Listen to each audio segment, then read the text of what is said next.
In today's video, we're alongside the Mercedes GLA 250. We're going to be discussing an important topic. Has German engineering already peaked in the automotive industry? German cars used to have a really good reputation for luxury and performance, but now with new technology, other brands are catching up and maybe overtaking them. What does the future look like for brands like Mercedes, Audi and BMW? Are they going to be Autobahn cars? Are the German brands losing the high reputation that they used to have?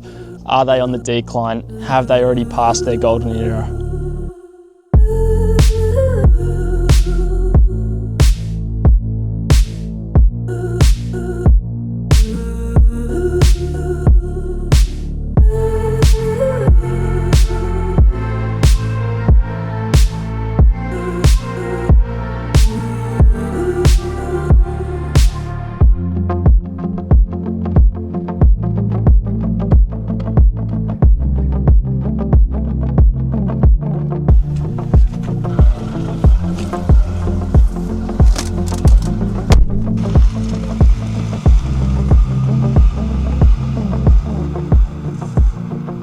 There's nothing too special about driving this car. It's a standard sort of daily driver. It's got a 2-litre turbo engine. You feel a little bit of power whenever you need it. It's got an 8-speed gearbox and it shifts pretty smoothly. So it's really comfortable for all your daily driving.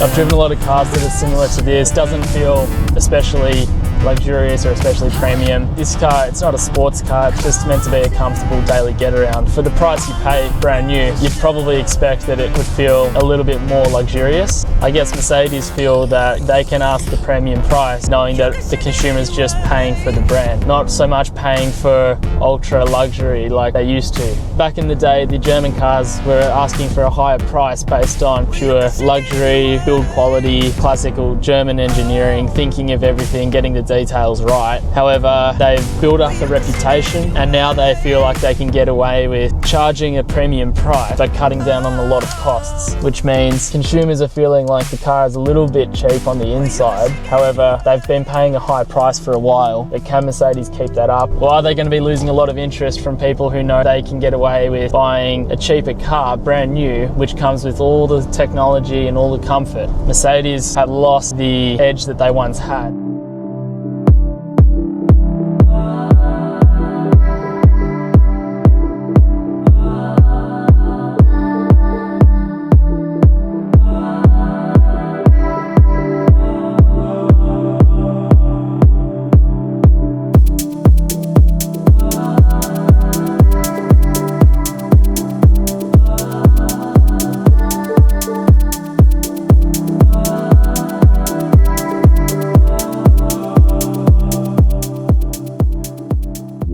Of course, if you choose the GLA 45, you're getting a sports car. You pay the price for it, but you're getting a much faster, stronger car. It's obviously got a lot more character and it's going to be a lot more fun. But in a standard GLA 250, they should be lowering the price as it's meant to be just a daily driver and the features you get are nothing too special.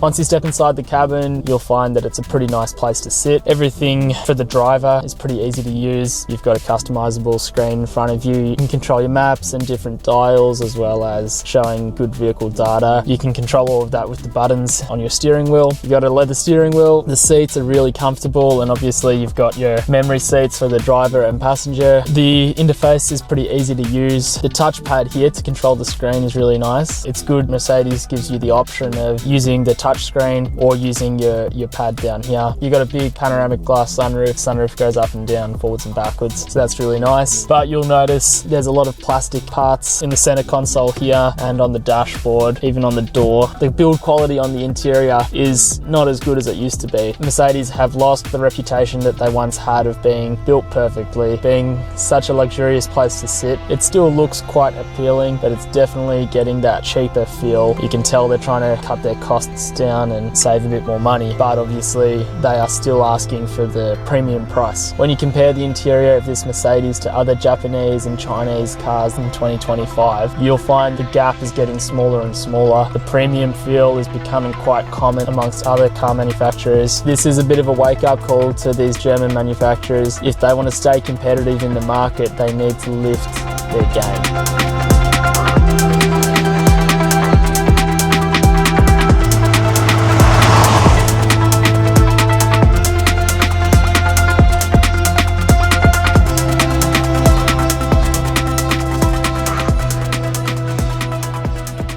Overall, it's a pretty good car, good on the inside. It's got decent comfort and features. However, things are starting to get a little bit cheap, more plastic showing, more costs being cut. The German car manufacturers are under a lot of pressure with these Chinese brands that are becoming more and more popular. So the German car manufacturers really need to lift up their game to make sure that they keep selling cars at that premium price. It's going to be interesting to see what happens in the next few years.